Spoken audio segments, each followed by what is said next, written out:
l'Amérique change. Le ressentez-vous aussi? Pas seulement en politique, mais au plus profond de l'âme de cette nation.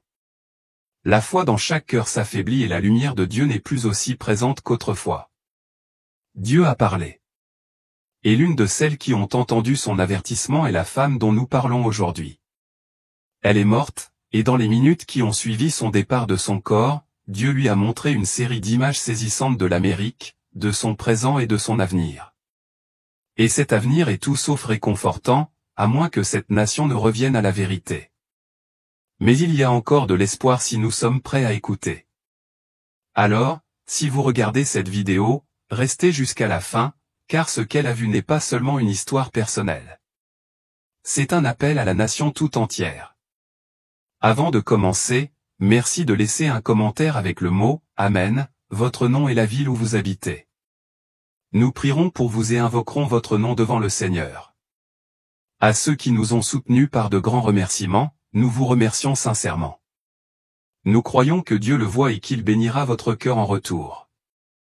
C'est ainsi que vous plantez une graine de foi dans votre vie, un petit pas, mais significatif, sur le chemin de la marche selon le plan de Dieu. N'oubliez pas que Dieu n'oublie jamais aucun acte accompli en son nom. Et n'oubliez pas de vous abonner pour que nous puissions continuer à répandre la vérité en ces temps de fin. Écoutons maintenant le témoignage de cette femme. Je m'appelle Linda Marie Fletcher et j'ai 53 ans. Le matin du 18 mars, je suis morte dans ma voiture. Ce mardi-là n'était pas censé être différent des autres. Je venais de déposer mes enfants à l'école, de prendre mon café et de me diriger vers le travail comme d'habitude. Je me souviens avoir consulté mon téléphone rapidement à un stop. Mon patron avait besoin d'un rapport pour midi. C'est à ce moment-là que c'est arrivé. Une douleur lancinante dans la poitrine m'a frappé si fort que j'ai eu du mal à respirer. La tasse de café m'a glissé des mains. Je me souviens avoir vu le liquide brun éclabousser mon chemisier blanc au ralenti tandis que je perdais le contrôle de ma voiture. Avant ce jour, j'étais une simple maman de Caroline du Sud, travaillant comme responsable administrative dans une entreprise locale. Mère célibataire, j'élevais 2 enfants, Caleb, 14 ans, et Emma, 11 ans. Je m'inquiétais des choses courantes, les factures, m'assurer que Caleb n'ait pas d'ennui, savoir si Emma se ferait des amis dans sa nouvelle école. Plus tard, j'ai appris que j'étais cliniquement mort depuis 4 minutes et 37 secondes. Les ambulanciers m'avaient soigné tout au long du trajet jusqu'à l'hôpital. Le médecin m'a dit qu'il m'avait perdu 2 fois dans l'ambulance. C'est vraiment remarquable que vous soyez en vie, m'a dit le cardiologue 3 jours plus tard. Vu la gravité de votre occlusion, la plupart des gens n'arrivent pas à l'hôpital. Juste après l'arrêt de mon cœur, la réalité a basculé d'une manière indescriptible. Je me suis retrouvé en suspension au-dessus de ma voiture, en apesanteur et pleinement consciente. Ce n'était ni un rêve ni un souvenir. C'était plus réel que la vie elle-même. Je voyais mon corps affalé sur le volant, immobile, alors que mon véhicule avait dévié dans un fossé au bord de la route. Un attroupement se formait. Une femme en veste rose composait le 911 d'une voix claire et pressante. Elle ne répond pas. S'il vous plaît, que quelqu'un se dépêche. J'entendais tout, je voyais tout, mais je ne ressentais aucune douleur, juste une incroyable légèreté, comme si quelqu'un m'avait enlevé un fardeau de toute une vie que j'ignorais porter. Je n'avais pas peur. Au contraire, je ressentais un calme profond et paisible, comme à l'instant précédant le lever du soleil, lorsque le monde retient son souffle. En observant la scène, j'ai remarqué un homme âgé portant une casquette de baseball qui tapotait la vitre, essayant de trouver un pouls. Et pourtant, alors même que le chaos régnait en contrebas, je me sentais doucement tiré vers le haut. Le monde physique commença à rétrécir derrière moi, s'obscurcissant et rétrécissant comme une scène disparaissant à l'arrière-plan. Puis la lumière apparut. Au début, ce fut une présence faible, douce et rayonnante qui n'éblouissait pas, mais qui était accueillante. Ce n'était pas seulement de la luminosité. C'était une lumière chaude et vivante, comme enveloppée dans l'étreinte dorée du lever du soleil et de l'amour inconditionnel. Elle scintillait et dansait comme d'innombrables petites étoiles éclairant mon chemin à travers un tunnel fait non pas d'obscurité, mais de rayonnement. Je ne marchais pas, mais je planais, je flottais, attiré par quelque chose de sacré. En émergeant, je me suis retrouvé dans un endroit qui ne ressemblait à aucun lieu sur une carte. Ce n'était pas le paradis comme je l'avais imaginé, avec ses nuages et ses harpes. Il était partout et nulle part. Et chaque parcelle de ce lieu vibrait de paix, de vérité, d'éternité. Mais je n'étais pas seul. Il était là. Je savais que c'était Jésus, non pas parce qu'on me l'avait dit, ni à cause de son apparence, mais parce que mon âme l'avait reconnu instantanément. Il se tenait devant moi, vêtu d'un éclat qu'aucun artiste terrestre ne pourrait jamais capturer. Sa robe scintillait d'une douce lumière fluide blanche, mais imprégnée d'or, de feu et de sainteté. Autour de lui, l'atmosphère même semblait respirer la vie. Mais ce sont ses yeux qui m'ont bouleversé. Ses yeux ne se contentaient pas de me regarder. Ils me lisaient, me connaissaient, m'aimaient, tout à la fois. Ils ont vu chaque parcelle de moi, mes pires erreurs, mes doutes cachés, mes regrets les plus profonds. Et pourtant, aucune condamnation. Que de l'amour, pur, purifiant, saint, celui qui vous brise et vous guérit au même instant. Je suis tombé à genoux, non pas de peur, mais parce que mon âme ne supportait pas une telle beauté. Des larmes ont coulé, non pas de chagrin, mais d'un cœur qui s'est soudain rappelé à quoi il était destiné. Puis il parla. Linda, dit-il au juste mon nom, mais ce seul mot avait figé l'univers entier. Sa voix ne venait pas de sa bouche. Elle était partout à la fois, en moi, autour de moi, vibrant dans l'air et dans mes os. Ce n'était pas seulement un son. C'était la vie qui parlait directement à mon esprit. Lorsqu'il prononça mon nom, c'était comme s'il me connaissait depuis toujours, comme s'il avait toujours attendu ce moment. J'ai essayé de parler, mais les mots me manquaient. Je pensais seulement, je ne suis pas prêt à quitter mes enfants. Et aussitôt, il a répondu au non pas avec les lèvres, mais avec un sourire qui rayonnait de compassion et de compréhension au-delà de toute mesure humaine. Je sais, a-t-il dit doucement. Ce n'est pas pour ça que tu es là. Puis il a tendu la main. Ce n'était pas seulement une invitation. C'était un appel, une attirance qui allait au-delà de la peau et des os. Sa main, brillante et pourtant solide, s'étendait à travers l'éternité. Et lorsque j'ai placé la mienne dans la sienne, l'univers a basculé. J'ai senti quelque chose affluer en moi. Ni énergie, ni électricité, mais quelque chose de plus profond. La plénitude, la vérité, l'amour, l'identité. À ce seul contact, j'ai senti mon existence entière se réaligner. Tout a changé. Alors que Jésus me serrait la main avec une douceur qui semblait ancrer mon âme, le monde autour de nous commença à se transformer. Ce ne fut pas une secousse soudaine, comme le scintillement d'un interrupteur, mais un dévoilement lent et délibéré, comme si un rideau céleste se retirait pour révéler une réalité plus profonde. Le temps lui-même sembla s'arrêter, sa marche inexorable adoucie par le poids de l'éternité. L'air scintillait d'une luminescence divine. Et dans ce silence sacré, une nouvelle vision s'ouvrit à moi. Nous n'étions plus liés à la terre. Nous étions suspendus, en apesanteur, au-dessus d'une terre que j'ai immédiatement reconnue comme étant l'Amérique. Pourtant, ce n'était pas un simple aperçu d'en haut. Ni une vue satellite stérile, ni un rêve fugace. C'était quelque chose de bien plus profond.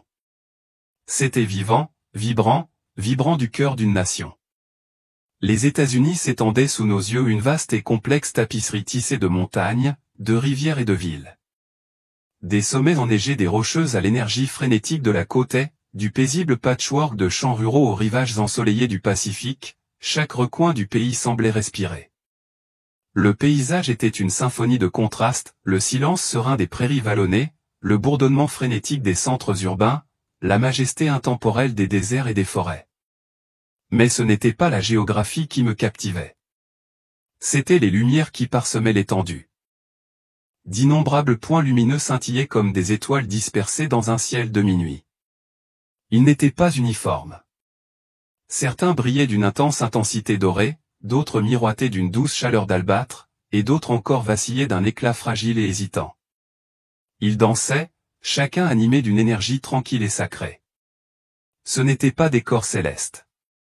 C'étaient des âmes, des vies humaines, chacune une étincelle unique de la création divine. J'étais émerveillé, le cœur gonflé d'émerveillement devant la beauté de tout cela.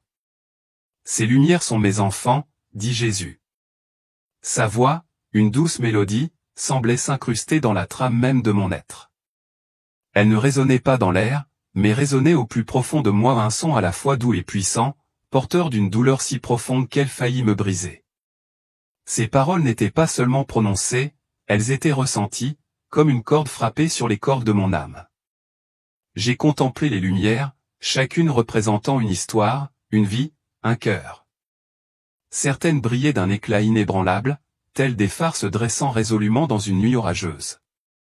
D'autres vacillaient, leur lueur faible et tremblante, au bord de l'extinction. Puis, tandis que je regardais, une ombre commença à se profiler sur le paysage. La lumière de beaucoup d'entre eux commença à faiblir. Ce ne fut pas une panne d'électricité soudaine, mais un déclin progressif et déchirant, comme un champ de bougies éteintes une à une par un vent invisible. D'abord une seule lumière ici, puis une autre là, jusqu'à ce que des régions entières s'éteignent, enveloppées d'une obscurité oppressante.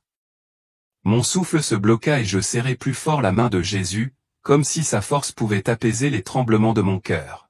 « Que leur arrive-t-il » murmurai-je d'une voix à peine audible, teintée d'un mélange de peur et de chagrin. Mes pensées se tournèrent vers mes propres enfants, Caleb et Emma, leurs visages défilant dans mon esprit. Leur lumière était-elle parmi celles qui vacillaient, luttant pour tenir ? Ils s'en vont, répondit Jésus, et la douleur dans sa voix était plus profonde que n'importe quelle lame. Il n'y avait aucune colère en lui, aucune trace de condamnation, seulement un amour sans limite et douloureux. Ils préfèrent le confort à la vérité. Ils suivent des chemins faciles plutôt que ceux qui sont justes. Ces paroles se posèrent sur moi comme un lourd manteau, chacune pénétrant au plus profond de mon âme. Je ne comprenais que trop bien. J'avais moi-même emprunté ces chemins faciles, choisi la commodité d'un mensonge, détourné la prière lorsque la vie devenait trépidante, ignoré la douleur silencieuse dans le regard d'un inconnu parce que j'étais trop lasse, trop distraite, trop absorbée par mes propres préoccupations. Je n'étais pas étrangère à la tentation du confort, et le poids de cette prise de conscience pesait sur ma poitrine. La vision changea, comme si la trame même de la réalité se courbait pour révéler une nouvelle strate. Nous n'étions plus suspendus au-dessus du pays. Nous parcourions désormais ces villes, ces quartiers, ces maisons. J'avançais en observateur silencieux, mais chaque image, chaque son était vivant, d'une réalité perçante. J'ai vu des églises, autrefois de vibrants sanctuaires de culte, aujourd'hui froides et désolées. Leurs portes étaient barricadées, certaines fermées par des chaînes, leurs vitraux voilés par des années de poussière et d'abandon. À l'intérieur, les bancs étaient vides, l'air lourd de silence. Les chaires, autrefois tribunes de proclamation de la vérité, étaient abandonnées, drapées de toiles d'araignée. Des recueils de cantiques gisaient éparpillés, certains tombaient au sol, leurs reliures craquelaient et leurs pages jaunies par le temps. Ce qui avait été sacré était désormais oublié, abandonné à l'abandon dans l'ombre. J'ai traversé des maisons, chacune étant un microcosme de la dérive spirituelle de la nation. Dans l'une d'elles, une mère et un père s'affrontaient à table, la voix tranchée par la frustration, tandis que leurs enfants restaient assis en silence, les yeux rivés sur des écrans lumineux, insensibles à la discorde environnante. Dans un autre, une Bible reposait sur une étagère, sa couverture intacte depuis des années, prenant la poussière à côté de bibelots oubliés. Dans certains foyers, j'ai vu des Bibles jetées à la poubelle comme des bouts de papier, leurs pages froissées et déchirées. Le respect qui unissait autrefois les familles avait fait place à la distraction. Les parents passaient leur temps à naviguer sur leur téléphone, inconscients de leurs enfants, qui erraient seuls dans les vastes étendues inexplorées d'Internet. Les repas, autrefois un moment de connexion et de gratitude, étaient désormais des rituels silencieux et fragmentés. Les familles, autrefois unies par la foi et l'amour, étaient devenues des étrangers partageant la même adresse. Dans les rues, l'atmosphère était tendue. Les rires avaient cédé la place aux cris. La chaleur de la communauté était érodée par la suspicion. Les gens ne se considéraient plus comme des voisins, mais comme des adversaires, divisés par l'idéologie et l'orgueil. La politique était devenue une idole, vénérée avec une ferveur dévotionnelle, tandis que l'offense était maniée comme une épée, tranchant profondément et ne laissant aucune place à la réconciliation. L'atmosphère était imprégnée de colère, de cynisme et d'amertume. Le pardon était un art oublié. La patience, vestige d'une époque révolue. La division régnait en maître. Une profonde tristesse s'est emparée de ma poitrine, comme si je pleurais la mort de quelque chose de précieux. C'était la douleur de voir l'amour lui-même sombrer dans l'oubli, remplacé par l'apathie et les conflits. Cela se produit maintenant, dit Jésus d'une voix calme mais vibrante, comme un tonnerre grondant à l'horizon.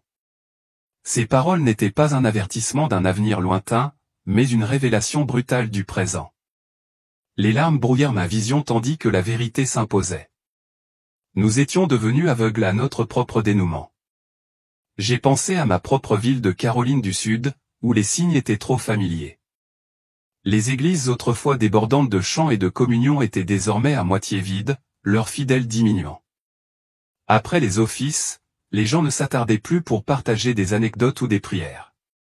Ils se hâtaient vers leur voiture, l'esprit déjà ailleurs. Les personnes âgées restaient seules chez elles, oubliées.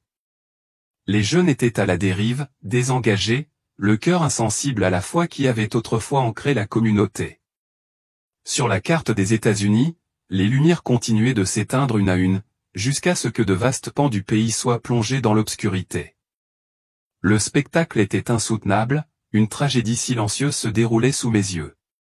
J'aurais voulu crier, réveiller le monde, implorer que quelqu'un s'en aperçoive, mais je ne pouvais pas encore. Je ne pouvais que regarder, le cœur brisé à chaque lumière éteinte. Et pourtant, malgré tout cela, Jésus ne détourna jamais le regard. Ses yeux, emplis à la fois de tristesse et d'un espoir inébranlable, restèrent fixés sur la terre. Même lorsque les lumières s'éteignirent, même lorsque ses enfants se détournèrent de lui, il ne se détourna pas d'eux. Son amour était inébranlable, un phare qu'aucune obscurité ne pouvait éteindre. Dans cet instant intemporel, suspendu au-dessus d'une nation au bord de l'effondrement spirituel, j'ai enfin compris qu'il ne s'agissait pas de politique, d'économie ou d'une catastrophe imminente. Il s'agissait du cœur d'un peuple qui avait oublié son Créateur, sa raison d'être, son appartenance.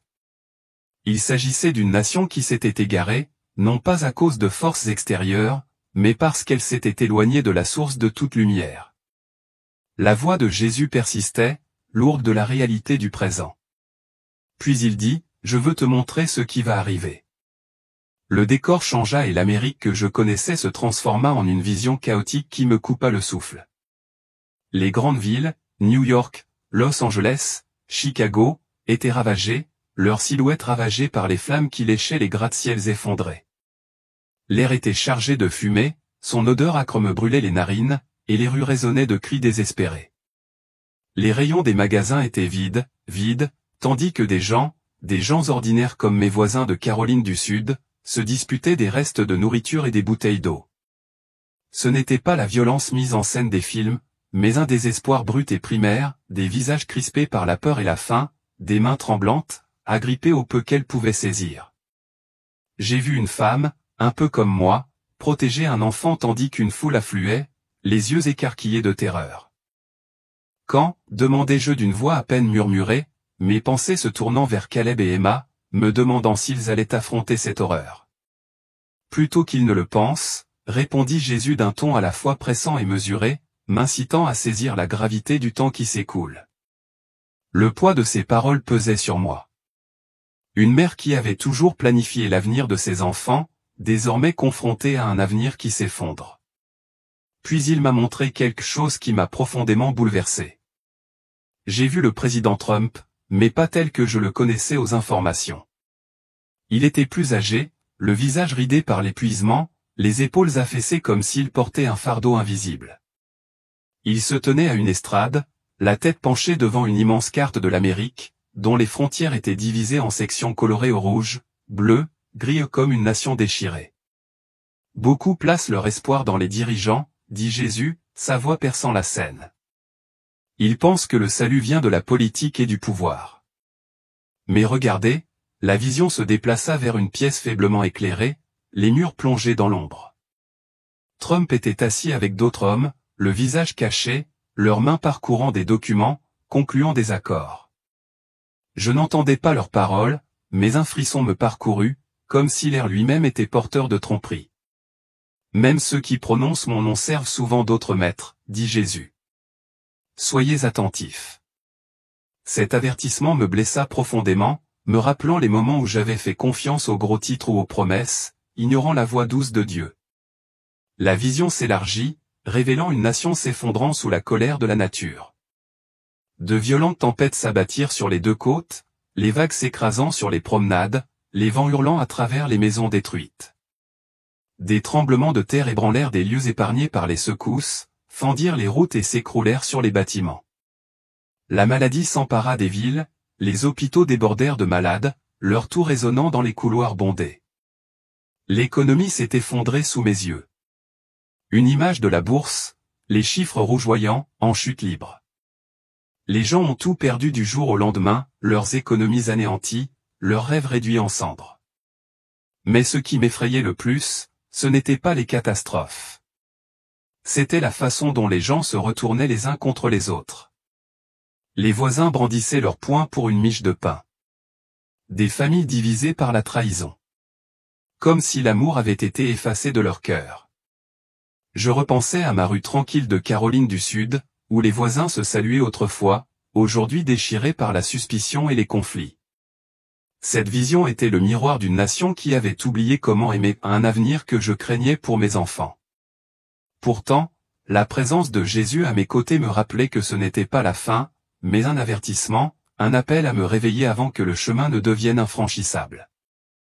Les visions des villes américaines en ruine, avec leurs immeubles en flammes et leurs familles brisées, me tenaient au cœur comme une fumée lourde et suffocante. L'image de gens qui se dressaient les uns contre les autres, d'une nation fracturée par ses propres choix, m'emplissait d'une terreur que j'avais du mal à exprimer. En tant que mère, je pensais à Caleb et Emma, mes deux piliers dans notre modeste maison de Caroline du Sud, et à l'avenir qui les attendait. Ma poitrine se serrait, faisant écho à la douleur de la crise cardiaque qui m'avait amené ici.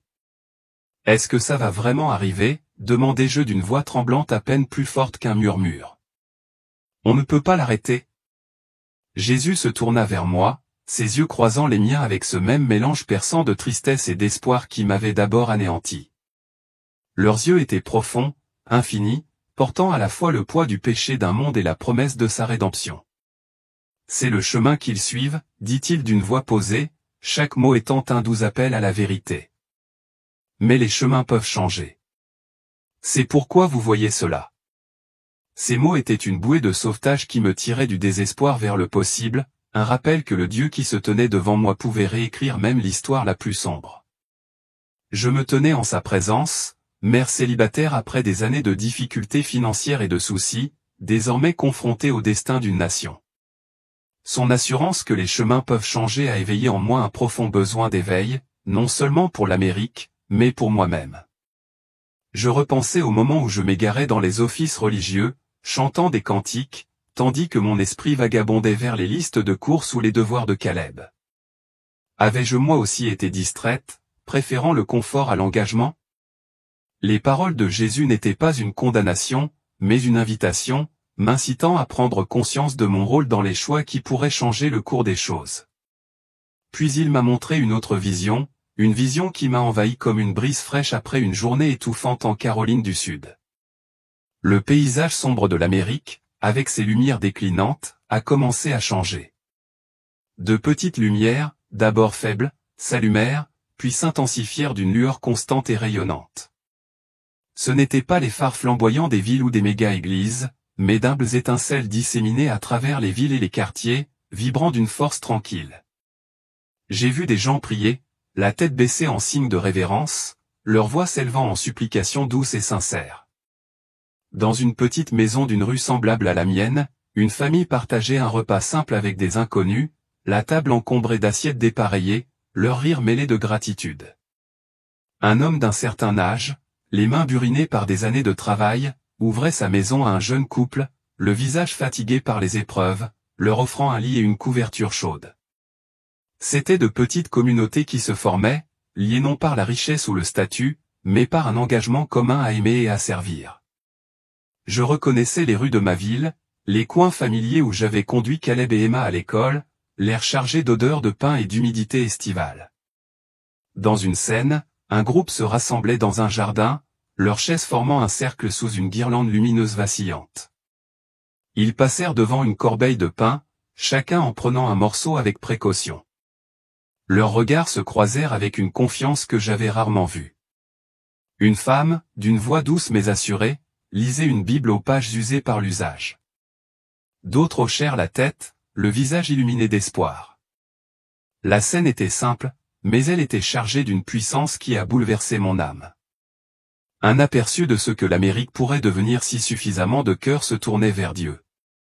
J'ai pensé à mes enfants, les imaginant en cercle, leurs jeunes voix s'unissant pour prier, leur vie ancrée dans cette lumière.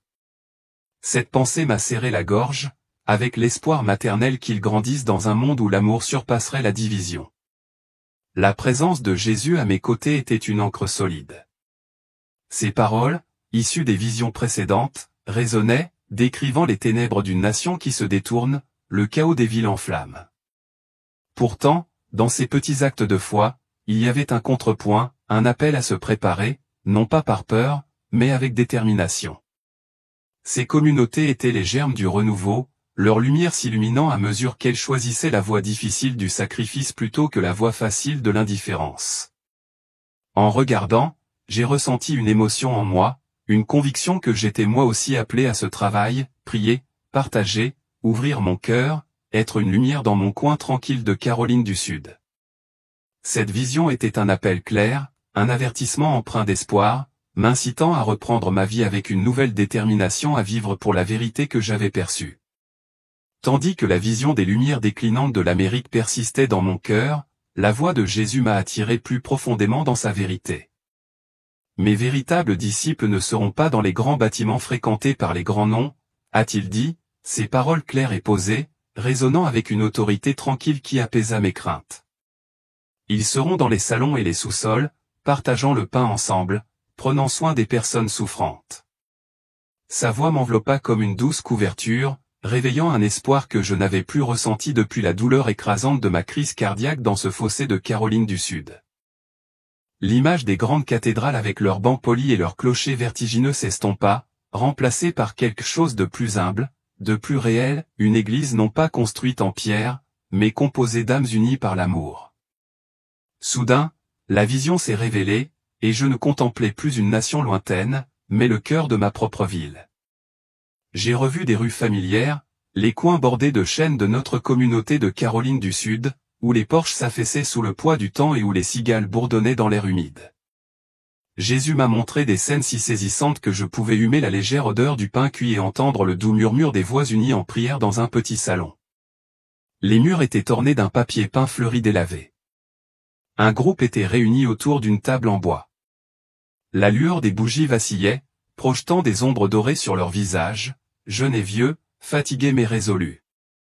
Ils passèrent une miche de pain, leurs mains frôlant une tendresse qui évoquait la famille, non par le sang, mais par la foi. Une femme aux cheveux gris murmura une prière, la voix tremblante de gratitude, tandis qu'un homme à côté d'elle, les mains calleuses par des années de travail, acquiesçait discrètement d'un hochement de tête. Ils ne prêchaient ni ne jouaient. Ils partageaient simplement, prenant soin les uns des autres comme si chaque âme était un trésor.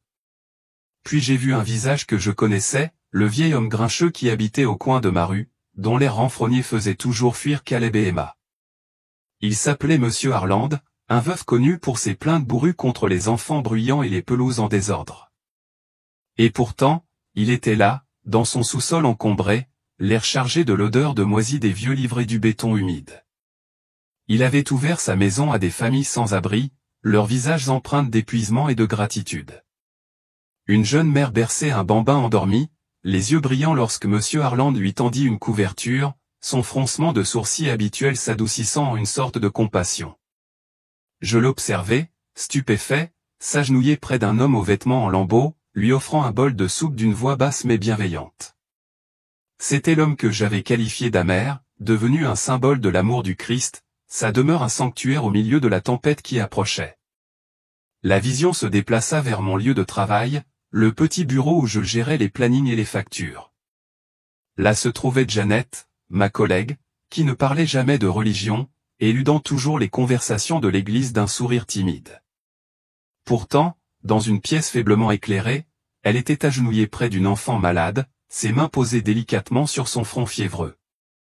Les lèvres de Janet remuaient dans une prière silencieuse, son visage rayonnant d'une foi que je n'avais jamais vue. La mère de l'enfant se tenait à proximité, les larmes aux yeux, serrant la main de Janet comme une bouée de sauvetage. La scène était simple, presque ordinaire, mais rayonnait d'une lumière divine, un témoignage du pouvoir de l'obéissance silencieuse. J'ai ressenti une pointe de honte en me remémorant les moments où j'avais négligé la douceur de Janet. Trop occupé par mes propres soucis, les factures, les notes de Caleb, la timidité d'Emma pour remarquer l'œuvre que Dieu accomplissait à travers elle. Les ténèbres arrivent, dit Jésus, sa voix à la fois avertissement et promesse, me ramenant au cœur de la vision. Mais elles ne triompheront pas de la lumière. Souviens-toi de cela. Ces paroles résonnèrent en moi, comme une bouée de sauvetage au milieu du chaos que j'avais vu dans les rues et les villes américaines. J'ai vu d'autres scènes, des voisins partageant des repas, des inconnus réconfortant les personnes en deuil, de petits groupes priant dans les recoins d'un monde en ruine. Il ne s'agissait pas des congrégations raffinées des méga-églises, mais de la véritable Église, vivante dans l'ordinaire, prospère dans l'invisible. En tant que mère, je pensais à Caleb et Emma, les imaginant dans une telle pièce, partageant le pain avec d'autres, le cœur ancré dans cette lumière. Cette pensée me fit monter les larmes aux yeux, non pas de tristesse, mais d'espoir. La conviction que même dans les rues tranquilles de Caroline du Sud, le peuple de Dieu s'élevait. Cette vision fut une révélation, bouleversant mes anciennes conceptions de la foi. J'avais grandi en allant à l'église, en chantant des cantiques et en acquiesçant au sermon. Mais cette fois, c'était différent. Jésus m'a montré une église qui ne se définissait pas par des bâtiments ou des titres, mais par l'amour, le sacrifice et le courage de se soucier des autres quand les ténèbres menaçaient. En sa présence, je me suis senti à la fois humble et enhardi. Une mère de Caroline du Sud m'a appelé pour témoigner de l'éveil de ses véritables disciples. Leurs lumières ont brillé plus fort à mesure que le monde s'assombrissait. L'éclat des petites communautés fidèles dans les salons et les sous-sols de ma ville de Caroline du Sud me réchauffait encore le cœur. Leur lumière était un défi silencieux face à l'obscurité envahissante que Jésus m'avait montrée. Debout en sa présence, impressionné par les humbles actes d'amour dont j'avais été témoin, il m'attira vers la vision. Ses mains me stabilisèrent, la scène s'affina et je distinguai clairement les visages des gens, leurs yeux brillants de détermination, leurs mains gesticulant avec précaution. L'Amérique n'est pas un chemin unique, expliqua Jésus d'une voix douce mais perçante, telle une brise porteuse de réconfort et d'urgence. Il reste encore de nombreux fils à franchir, de nombreux choix à faire. Ces mots m'ont ouvert l'esprit à une vérité que je n'avais jamais saisie, une mère qui avait passé des années à planifier les repas et les emplois du temps de Caleb et Emma, partant du principe que la vie suivait un cours unique et inflexible. Je voyais alors une nation tissée d'innombrables décisions, chaque âme détenant le pouvoir de changer son destin. Puis il me montra une scène à couper le souffle. C'était à nouveau le président Trump, mais pas la silhouette lasse et accablée que j'avais déjà vue, debout, seul devant une carte fragmentée. Cette fois, il était assis à une simple table en bois, dans une pièce baignée d'une douce lumière, celle qui pénètre par une fenêtre à l'aube. Son visage, encore marqué par l'âge, exprimait une résolution tranquille, ses yeux rivés sur les hommes et les femmes qui l'entouraient. Ce n'étaient pas les silhouettes obscures de la pièce obscure des affaires et des secrets. Ses conseillers étaient différents, ordinaires, modestes, la tête penchée en prière. Une femme aux cheveux grisonnants joignait les mains, les lèvres remuant silencieusement, tandis qu'un homme en veste usée lisait une petite Bible d'une voix assurée. L'air vibrait de révérence, contrastant fortement avec le froid glacial de la vision précédente. L'atmosphère était complètement différente, comme si l'espoir s'était infiltré dans la pièce, atténuant les tensions du désespoir. Même ceux qui ont le pouvoir peuvent choisir différemment, a dit Jésus d'une voix pleine de possibilités. Aucun cœur n'est hors de ma portée. Ces paroles m'ont profondément touché, me rappelant que le Dieu qui m'avait appelé, moi, une mère célibataire de Caroline du Sud, pouvait aussi appeler les plus puissants à se tourner vers lui. Je restais figé, le cœur battant, mêlé d'émerveillement et de soulagement. En tant que mère, j'avais craint pour mes enfants face à l'avenir chaotique que Jésus avait révélé. Mais maintenant, j'entrevoyais une lueur de rédemption, non seulement pour l'Amérique, mais aussi pour ceux qui ont façonné son destin. J'ai repensé à l'époque où j'avais rejeté les dirigeants comme immuables, les jugeant à travers le prisme des reportages, sans jamais imaginer que leur cœur puisse s'incliner vers la grâce. La promesse de Jésus était un phare, illuminant la vérité, personne, pas même un président, n'était à l'abri de son amour transformateur. La vision s'élargit et je vis des gens ordinaires à travers l'Amérique, un peu comme ceux de ma ville, se préparer à ce qui les attendait. Dans une petite maison, semblable à la mienne, une famille empilait des boîtes de conserve dans un garde-manger, leur mouvement étant délibéré, sans frénésie. Un homme en salopette remplissait une boîte de médicaments, le front plissé avec soin, tandis qu'une femme à côté de lui rangeait des bibles dans des sacs, ses doigts s'attardant sur les couvertures usées. Ce n'étaient pas des actes de peur, mais d'amour, une volonté d'aider les autres face aux tempêtes et aux pénuries. J'ai vu une voisine en Caroline du Sud, la table de sa cuisine couverte de bocaux de conserve, les mains fermes étiquetant chacun d'eux pour une famille dans le besoin. Cette scène m'a rappelé mes propres nuits blanches, à m'inquiéter des factures et des courses. Pourtant, ces gens transformaient leurs inquiétudes en action, leur cœur en harmonie avec un objectif plus élevé. C'est pourquoi je te montre, dit Jésus, sa voix à la fois commandement et réconfort, m'ancrant dans le poids du moment, non pas pour effrayer, mais pour me préparer. L'Église est devenue à l'aise, distraite. Beaucoup prient avec leurs lèvres, mais leur cœur est loin de moi. Ces paroles m'ont profondément touché, moi qui étais une mère qui allait fidèlement à l'Église, mais qui laissait souvent le stress quotidien étouffer l'appel de Dieu. J'ai pensé aux grandes églises que j'avais vues en Caroline du Sud, leur parking plein, mais leurs bancs parfois emplis de routine plutôt que de recueillement. Jésus appelait son peuple à se réveiller, à dépasser les prières creuses et à embrasser une foi agissante, aimante et préparatrice aux épreuves à venir. Cette vision était un tissu d'espoir et de défis, tissé à partir des choix de citoyens ordinaires et de dirigeants. Debout aux côtés de Jésus, j'ai senti le poids de sa mission s'abattre sur moi non pas pour désespérer, mais pour constater la possibilité d'un changement, pour rapporter cette vérité dans mon coin tranquille de Caroline du Sud. La lumière de ces petites communautés, les prières d'humbles conseillers et la préparation de cœurs fidèles étaient les fils conducteurs d'un nouveau chemin, un chemin qui pourrait mener l'Amérique vers la rédemption, si suffisamment de personnes choisissaient de l'emprunter. Puis il m'a repris la main et nous sommes allés dans ce qui semblait être mon quartier. J'ai vu ma maison.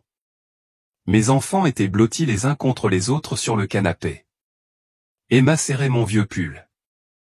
La douleur de les voir souffrir m'a tellement frappé que je me suis plié en deux.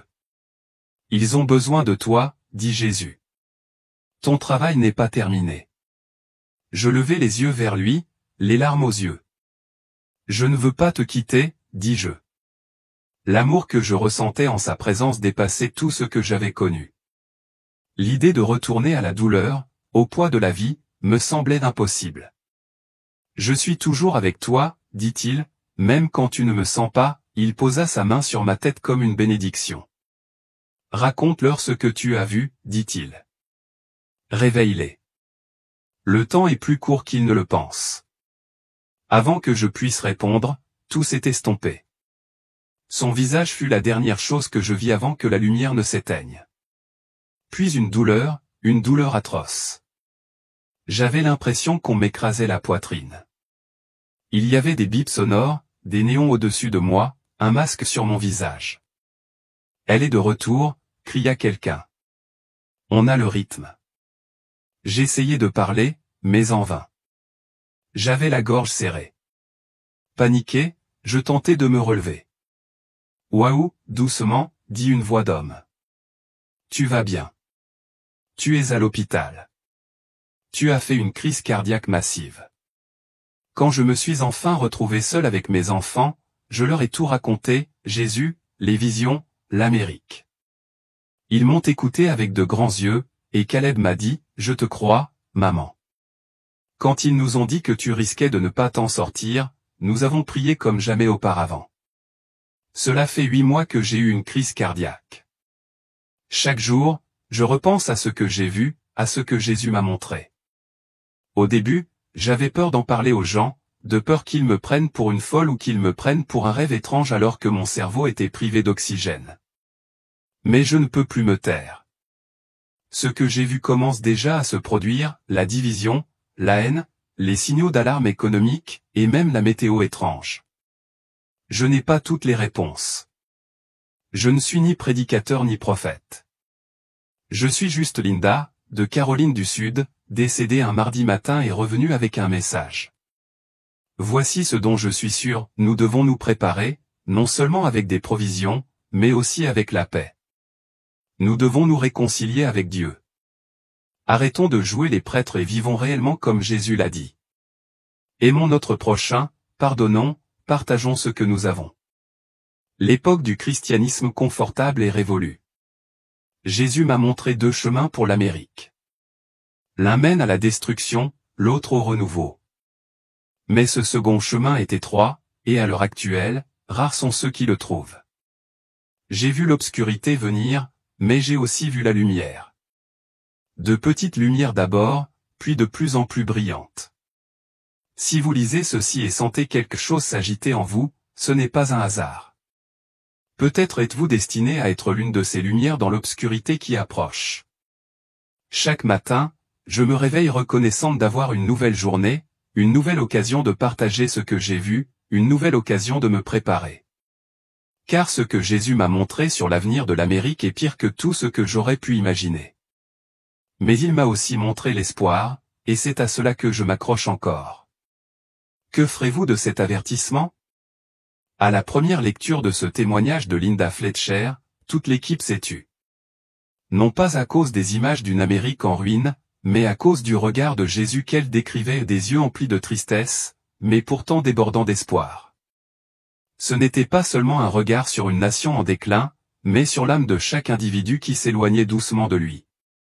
En tant que responsable de cette chaîne, j'ai lu des centaines de témoignages de personnes ayant frôlé la mort. Mais quelque chose chez Linda, sa simplicité de mère, sa façon de décrire la baisse de luminosité à travers l'Amérique, m'a fait sentir que cette histoire ne pouvait être oubliée. Cela m'a amené à me demander, quel chemin suivons-nous? Et quelle est l'intensité de la lumière qui brille encore en nous? Nous ne partageons pas cette histoire pour parler de politique, ni pour susciter un débat sur l'actualité. Nous la partageons parce que nous croyons que lorsqu'une personne est décédée, revient et ose s'exprimer, ce n'est plus seulement son histoire. Elle devient un message pour nous tous. Mais ce n'est pas fini. Nouvelles urgentes. Un appel venu de l'éternité vient de retentir à travers l'humanité endormie. Mais 2025 a commencé, et nous nous excusons sincèrement d'avoir égaré ce témoignage crucial sur 4 événements terrifiants qui s'apprêtent à frapper le monde. Ceci n'est pas une histoire. C'est un témoignage vivant, transmis personnellement par Jésus-Christ lui-même par l'intermédiaire d'une âme revenue d'entre les morts. L'auteur de ce témoignage nous a écrit en avril, mais pour une raison ou une autre, ou peut-être quelqu'un, il a été retardé. Il semble qu'une force s'oppose à ce que vous entendiez cette vérité. Mais aujourd'hui, à cet instant précis, vous entendez ces mots, et vous avez encore une chance. Dès le début du mois de mai, l'horloge divine a commencé à tourner. Votre temps est compté. Quand le ciel changera de couleur et il le fera, souvenez-vous de cette histoire. Quand un conflit éclatera et il le fera, souvenez-vous de cette voix. Dieu a lancé un avertissement, et votre tâche est de prêter attention à chaque détail de ce témoignage. Alors, quels sont exactement ces 4 événements? Quand auront-ils lieu? Et que pouvons-nous faire pour nous préparer au mieux, nous et nos familles? Restez avec nous jusqu'à la fin. Avant de commencer, veuillez laisser votre nom et votre ville de résidence. Nous voulons prier pour vous, invoquer votre nom devant le Seigneur Dieu et rester unis par la foi. Si cette histoire vous touche, nous vous invitons à vous joindre à l'œuvre sacrée que Dieu accomplit à travers la chaîne Eternal Bible Stories. En cliquant sur le bouton « Super merci » sous cette vidéo, l'icône en forme de cœur, vous faites un don financier qui nous aide à continuer à répandre la lumière et la vérité à des milliers d'autres personnes. Nous vous sommes reconnaissants et croyons que Dieu s'en souviendra. Il vous récompensera au centuple. Et si vous n'êtes pas encore abonné, faites-le aujourd'hui pour nous aider à partager l'amour et la lumière du Christ partout dans le monde. Maintenant, écoutez attentivement son témoignage. Je ne savais pas que ce matin serait mon dernier souffle normal. Les gens pensent que la mort donne un avertissement, qu'il y aura du temps pour se préparer, mais ce n'est pas le cas. Parfois, la mort survient sous le couvert d'une simple tâche ordinaire. Je m'appelle Stacy Lee, et ce que je vais partager n'est ni un rêve, ni une vision, et certainement pas quelque chose que j'aurais souhaité. Le 15 avril 2025, j'ai été frappé par la foudre en plein marché aux fleurs. Mon cœur s'est arrêté instantanément. J'ai été déclarée cliniquement morte pendant 6 minutes. À 10h13, tout a basculé. Je marchais dans le marché en fredonnant un hymne quand j'ai ressenti quelque chose. Ni la peur, ni la douleur, mais une décharge électrique. Celle qu'on ressent juste avant l'orage. J'ai levé les yeux. Les nuages au-dessus de la ville prenaient des formes étranges, tourbillonnant trop vite, presque comme s'ils étaient vivants. Et puis c'est arrivé. Un éclair blanc, un rugissement plus fort que tout ce que j'avais jamais entendu, puis l'obscurité. Je ne me sentais même pas toucher le sol. Pas encore d'ambulancier, pas de cri, juste une disparition. Mais le plus étrange, c'est que j'étais encore conscient. J'avais l'impression que quelque chose en moi s'était défait, comme un nœud serré qu'on défait doucement. Mon âme n'était pas arrachée. Elle était libérée. Et que s'est-il passé ensuite? Aucun mot ne saurait le décrire. Mais je vais essayer, car vous devez le savoir. Cette matinée était censée être simple et paisible. C'était la seule routine de ma semaine qui me donnait le sentiment d'être intouchable. Le marché aux fleurs, un petit coin de couleur et de joie près d'Ashbury Street, était mon refuge. On n'aurait jamais imaginé qu'un tel endroit puisse devenir votre scène finale, mais le paradis a son propre rythme. Je me souviens d'être passé devant le stand de miel et d'avoir salué l'adolescent qui offrait toujours des échantillons gratuits. Je me souviens avoir ajusté la bandoulière de mon sac sur mon épaule, et avoir senti mon téléphone vibrer dans ma poche arrière. Je l'ai ignoré probablement ma mère m'envoyant un message pour me parler de mes projets d'église. « Salut, Stacy », appela Rosie. Je souris et m'approchai. « Tu es en avance aujourd'hui », dis-je. C'est alors que le vent tourna. Pas le genre de brise qu'on attend avant une tempête printanière. Il était vif, précis, comme si l'air m'avait reconnu. Les poils de mes bras se hérissèrent. « Ça va ?» demanda Rosie. « Je crois qu'une tempête arrive », répondis-je. Mais à peine avais-je prononcé ces mots que les nuages au-dessus de nous prirent une étrange teinte. Ils n'étaient pas gris. Ils scintillaient d'argent, de métal, tourbillonnant comme des nuages ne devraient pas le faire. C'est alors que j'ai vu la lumière. Pas la lumière naturelle, pas la lumière du soleil, mais quelque chose de sacré. Je n'ai pas eu le temps de réagir. La foudre frappa en un faisceau concentré, comme si elle m'avait choisi. Il y avait des dizaines de personnes à proximité, mais cela m'a frappé. Un cri, un éclair, puis plus rien. Mais la mort ne semblait pas être une fin. C'était comme un début. Alors que mon corps tombait au sol, je l'avais déjà quitté. C'était comme si je regardais quelqu'un d'autre tomber. Souvenir transcendant. Je flottais vers le haut, lentement, paisiblement, tandis que les gens en dessous criaient et couraient vers moi. Elle ne respire plus, criait quelqu'un. Mais je n'étais pas inquiet, car je n'étais plus là. Je n'étais pas censé survivre. C'est ce que les médecins diraient plus tard. La foudre m'a frappé en pleine poitrine, provoquant un arrêt cardiaque instantané. On ne survit pas à ça. Pas sans lésion cérébrale, pas sans être brisé. Mais ce n'était pas vrai. Il ne disait que ce que la science pouvait comprendre. Ce qu'il ne pouvait expliquer, c'était ce qui arrive quand le ciel décide d'intervenir sur Terre.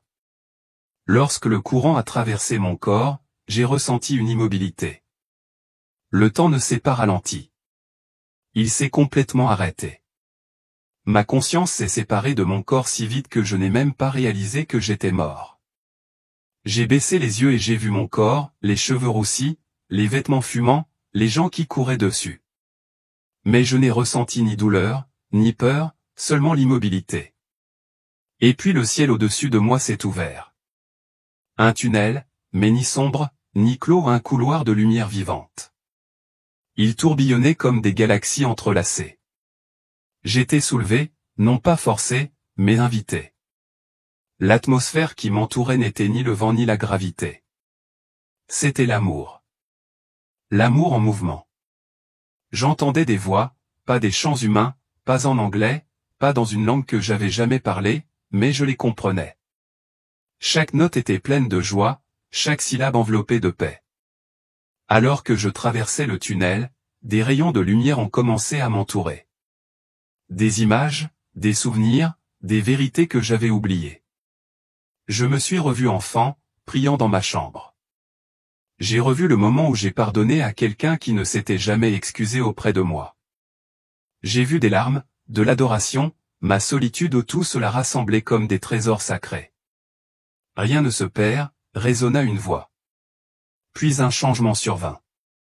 Le tunnel céda la place au silence.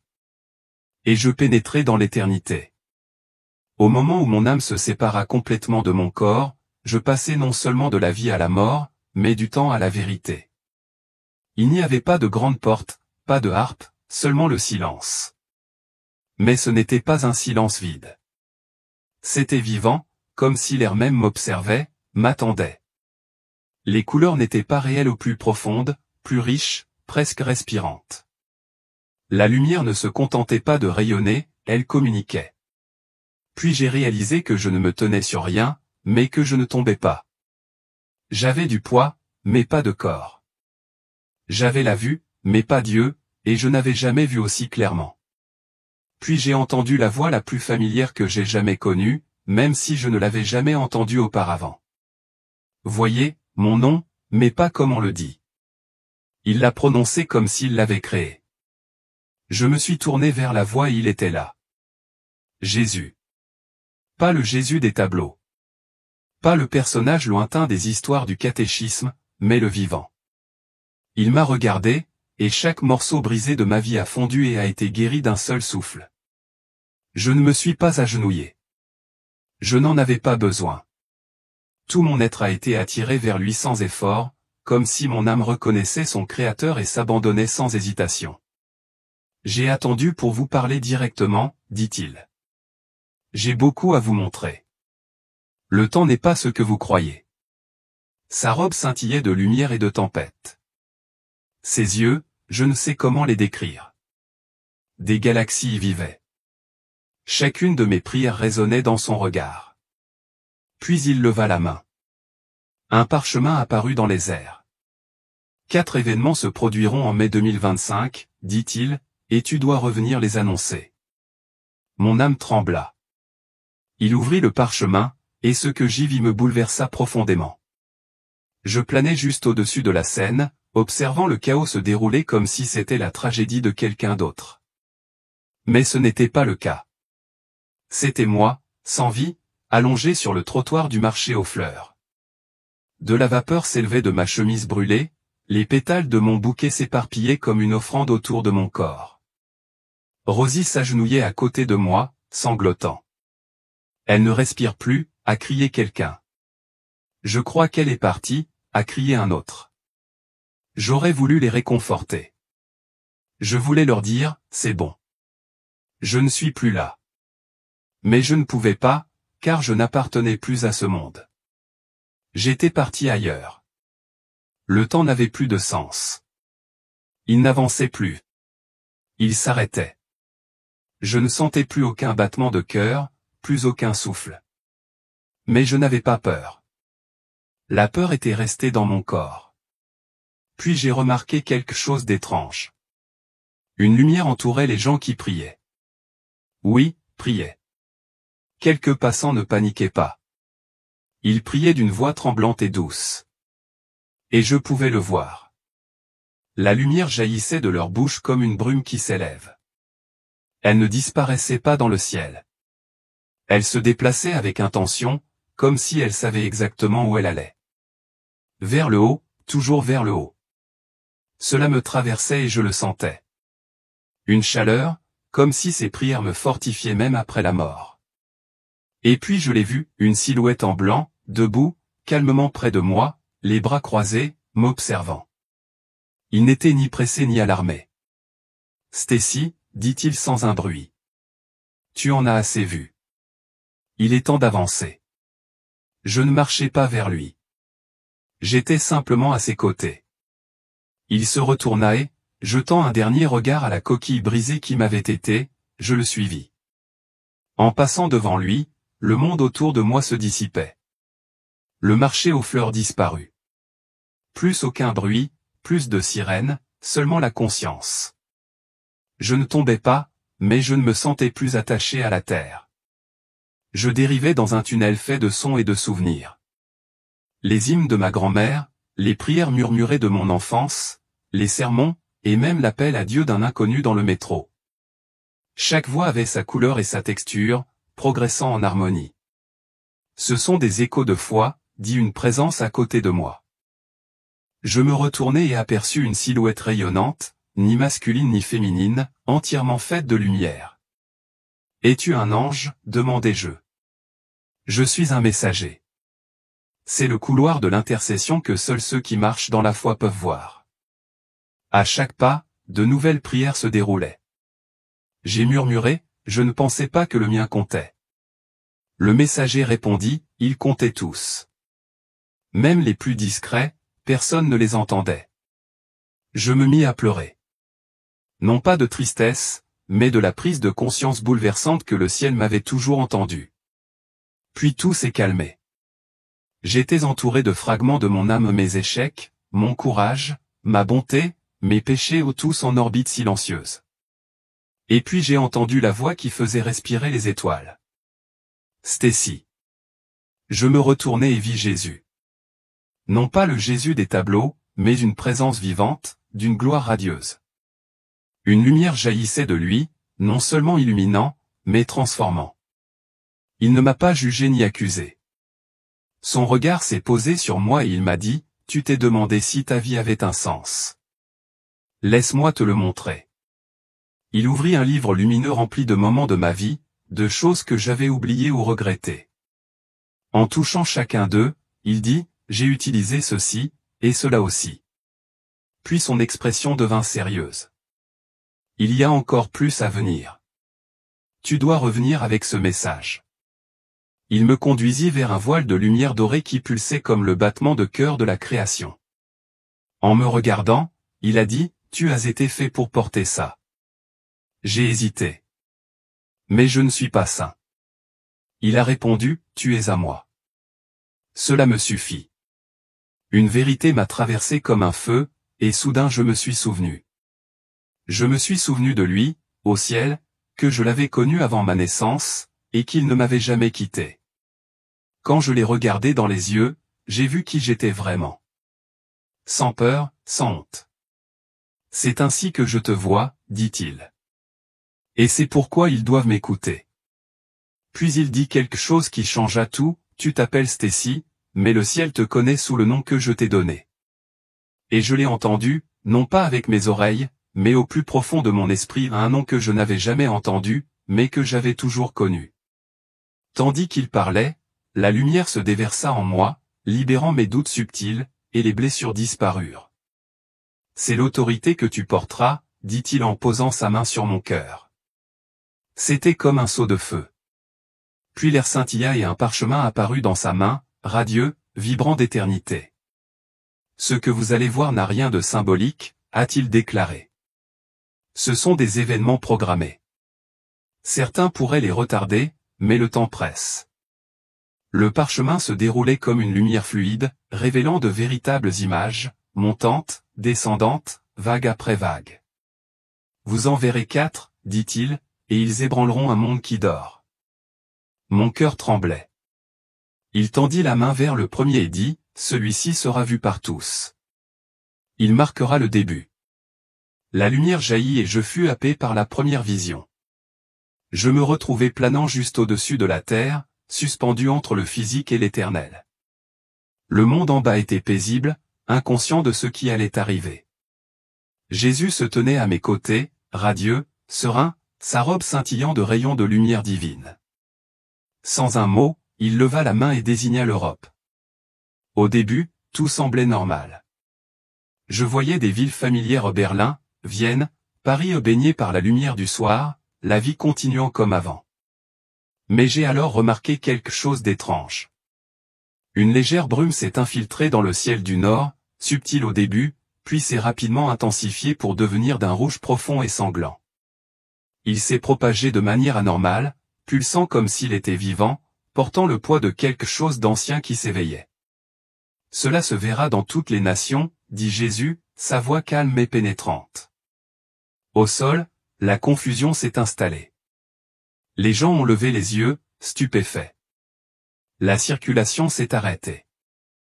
Les téléphones ont filmé le ciel. Les médias se sont empressés de réagir. Les scientifiques ont fourni des explications, éruptions solaires, nuages de poussière, phénomènes atmosphériques. Mais Jésus dit, ils appelleront cela de la science. Mais c'est un signe spirituel que le monde naturel ne peut contenir. La peur qui s'ensuivit ne s'appuyait ni sur la logique ni sur les gros titres. Elle était primaire, profonde, inexprimée. Les enfants pleuraient dans leur sommeil. Les oiseaux disparaissaient. Les chiens se taisaient. Les personnes âgées serraient leur cœur et murmuraient des prières oubliées. Les gouvernements ont réagi rapidement. Les dirigeants se sont réunis à huis clos, mais aucun de leurs efforts n'a pu enrayer la situation. Ils essaieront de l'expliquer, dit encore Jésus, mais ils ne pourront pas l'arrêter, car cela ne vient pas d'eux. Alors je l'entendis, non pas par mes oreilles, mais dans mon esprit, c'est le premier tremblement du ciel. Et pourtant, tandis que la panique montait, j'ai vu autre chose. Dispersés sur les collines, les vallées et les maisons tranquilles, de petits groupes s'étaient rassemblés. Pas d'église, pas de scène, juste des lieux simples remplis d'âmes fidèles. C'étaient les cachets, le reste. Ils n'ont pas paniqué. Ils n'ont pas posé de questions. Ils attendaient, non pas par peur, mais par prière. Et puis elle arriva. Une lumière, non pas venue du ciel rouge, mais d'en haut. Elle descendit sur eux comme un feu douce, légère, mais pleine de puissance. Leurs visages s'illuminèrent. Leurs yeux s'ouvrirent. Quelque chose au plus profond d'eux-mêmes s'éveilla. J'ai réalisé qu'ils s'étaient préparés à ce moment depuis le début. Jésus se tourna vers moi. Ceci est le signe pour mon reste, dit-il d'une voix pleine de détermination. Quand le ciel saigne, relevez la tête. Votre travail commence. Alors que la vision s'estompait, son poids s'est installé en moi comme une marque dont je ne pouvais me débarrasser.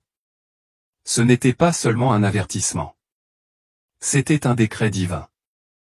Le compte à rebours avait commencé. Et pour ceux qui avaient des yeux pour voir et des oreilles pour entendre, cela se déroulait déjà. La deuxième vision m'a frappé comme une tempête soudaine, m'attirant vers le bas avec une force qui semblait surnaturelle. J'ai plongé à travers des couches de lumière et d'ombre jusqu'à ce que mes pieds touchent la terre ferme. Je me trouvais à Venise, une ville de beauté, d'histoire et d'élégance, désormais enveloppée d'un silence étrange. Le soleil se couchait, projetant une lumière dorée sur les canaux et les ponts. Pendant un instant, cela m'a semblé intemporel, comme un rêve préservé dans l'art. Mais quelque chose clochait. L'air vibrait. Un gémissement sourd et lugubre s'éleva du sol, faisant trembler les pavés sous mes pieds. Puis les sirènes retentirent, non pas de guerre ou de feu, mais d'avertissement. Venise, cette cité bâtie sur l'eau et le merveilleux, était sur le point de s'effondrer. Les fenêtres tremblaient. Les bâtiments anciens penchaient. La douce marée se transformait en une vague violente. La peur se répandit. Certains hurlèrent. D'autres restèrent figés, incrédules. Venise n'était pas censée tomber, mais c'était bel et bien le cas. Jésus se tenait à côté de moi. Il ne bougeait pas.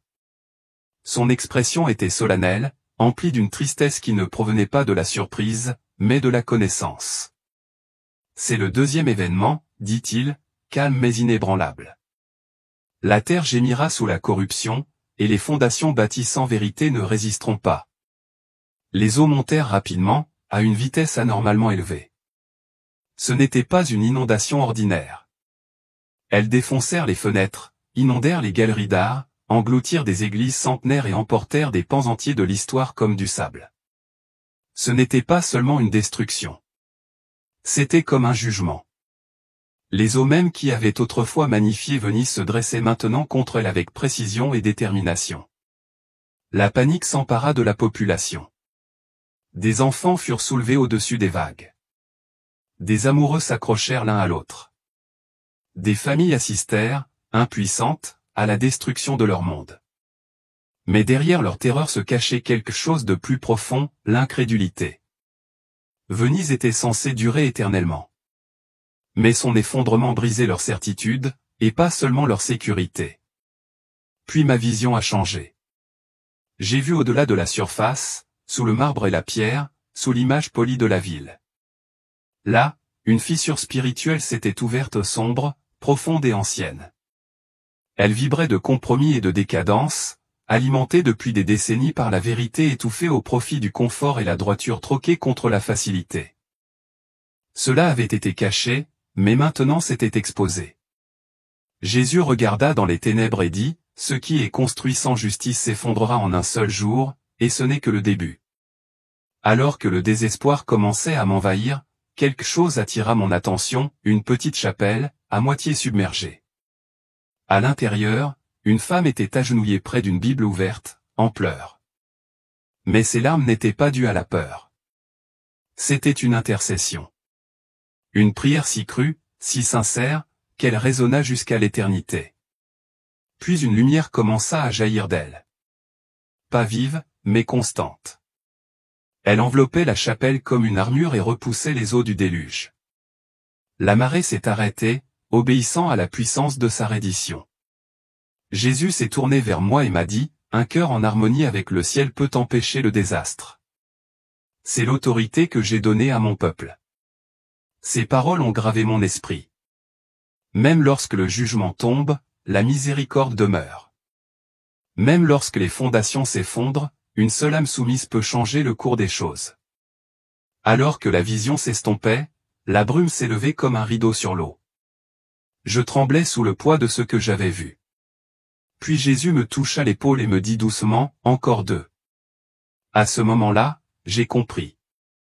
On ne m'avait pas montré ces choses simplement pour les observer, mais pour les porter. La vision suivante m'envahit comme un vent froid, réveillant quelque chose au plus profond de mon âme. L'air était lourd, trompeur, et pourtant étrangement invitant. Je me suis retrouvé à côté de Jésus. Il était silencieux, le visage empreint de tristesse, comme s'il avait vu ce moment se répéter à travers le temps. Même s'il ne parlait pas, je savais que ce dont j'étais sur le point de témoigner avait déjà commencé et serait pleinement révélé en mai 2025. Une silhouette radieuse apparut, éblouissante et magnétique. Il portait de l'or et parlait d'une voix à la fois tonitruante et soyeuse. Les gens affluaient vers lui, des millions attirés non par la peur, mais par l'espoir. Il nous comprend, disait-il. Il offre l'unité, pas le jugement. Il donne du pouvoir sans exiger de repentance. Au premier abord, il paraissait angélique, mais quelque chose clochait, trop parfait, trop calculé. Ce n'était pas la lumière du ciel. C'était une contrefaçon parfaite, et seuls ceux profondément ancrés dans la vérité pouvaient la discerner. J'ai vu cette figure accueillie dans les églises. Son image occupait les écrans et les sanctuaires. Des dirigeants respectés, autrefois porteurs de vérité, l'ont accueilli, convaincus d'avoir trouvé ce qu'ils désiraient tant. Mais à chaque mot qu'il prononçait, la vérité s'estompait non par la force, mais par un doux compromis. Derrière cette lueur, je voyais des serpents de lumière, déformants, enchanteurs, trompeurs sous couvert de paix. Ce qui me faisait le plus mal, c'étaient les visages que je reconnaissais des amis, des croyants désormais aveugles, souriants, trompés par un sauveur qui ne demandait aucune repentance. Pourtant, tous ne se sont pas inclinés. Dans les coins les plus reculés du monde, zones de guerre, prisons, humbles demeures, j'ai vu des survivants. Pas de plateforme, pas de célébrité, juste des cœurs ancrés dans les Écritures. Ils brûlaient de vérité, pas de charisme. Ils se sont relevés des cendres et de la reddition. J'ai vu une fille aux pieds nus parler avec le tonnerre. Un vieil homme murmurait des versets bibliques sous les bombes. Des mères démunies ont chanté un Alléluia qui a fait trembler le ciel. Elles n'avaient besoin d'aucune permission, seulement de Jésus. Puis Jésus s'est tourné vers moi et m'a dit, en mai 2025, ce mouvement éclatera. Discret d'abord, puis généralisé. Rien ne l'arrêtera. Parle avec urgence. Je rassemble mon armée, et elle est prête. Je n'arrêtais pas de pleurer. Non pas par peur, mais parce que je savais que je n'étais pas digne de ce que j'avais vu. Et pourtant, il m'avait quand même choisi. Tout ce que je voulais, c'était rester dans cette lumière, à ses côtés, à regarder son vestige s'élever et la fausse lumière tomber. Mais je savais ce qui allait arriver. Jésus s'est tourné vers moi et m'a dit, « Stacy, cette vision n'est pas seulement pour toi. Tu entends cela parce qu'il faut que tu le dises avant que le tremblement ne commence. » Je me suis agenouillé devant lui. « Mais qui me croira ?» ai-je demandé. « Je suis juste une personne ordinaire. » Et puis lui, le roi de toute la création, s'agenouilla à côté de moi, me regarda dans les yeux et dit, « Tu portes mon souffle. » Cela suffit. Il a posé sa main sur mon cœur. Il m'a dit que même si ma voix tremblait, mon esprit ne tremblerait pas. Je me souviendrai de certaines choses, et il me rappellerait le reste au moment opportun. J'ai vu une dernière image, une mer de gens qui regardaient, pleuraient, changeaient, non pas à cause de moi, mais à cause de lui, a-t-il dit. Ils ressentiront l'urgence, et ceux qui me portent reconnaîtront la vérité. Puis la lumière m'enveloppa à nouveau, le parchemin se referma, le voile se retira. J'ai murmuré, « Ne me laisse pas oublier. » Il a répondu doucement, « Tu n'oublieras pas. Ce message est inscrit dans ton souffle. » Soudain, tout a explosé de couleurs. Je suis retombé sur terre. Je ne voulais plus y retourner. Après avoir entendu la voix qui avait appelé les étoiles à l'existence, comment pouvais-je revenir dans ce monde lourd, aveugle et bruyant? Mais ce n'était pas mon choix.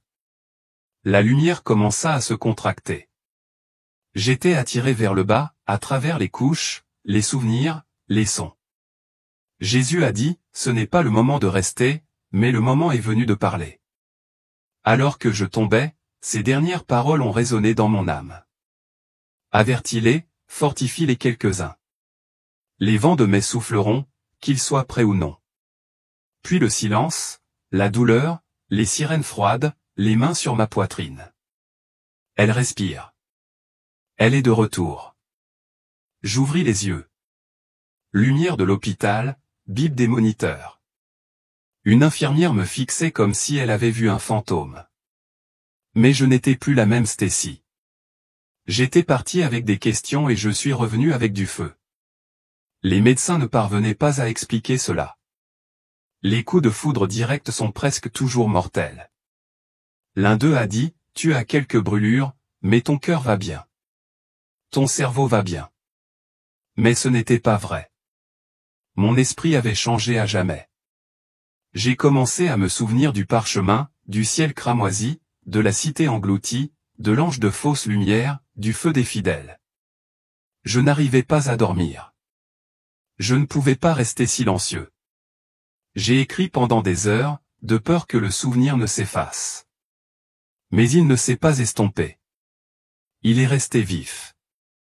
Certains ont douté de moi. D'autres ont pleuré. Quelques-uns ont dit, « Stacy, j'ai ressenti ça aussi. » C'est là que j'ai compris que ce n'était pas seulement pour moi. C'était un message pour l'Église, pour ceux qui cherchaient, pour ceux qui sentaient quelque chose arriver mais ne pouvaient pas le nommer. Si vous entendez cela maintenant, ce n'est pas un hasard. Réveillez-vous avant mai. Faites taire le bruit. Agenouillez-vous. Lisez la parole de Dieu comme si votre vie en dépendait, car c'est le cas. Une guerre approche, non pas de bombes, mais de voix.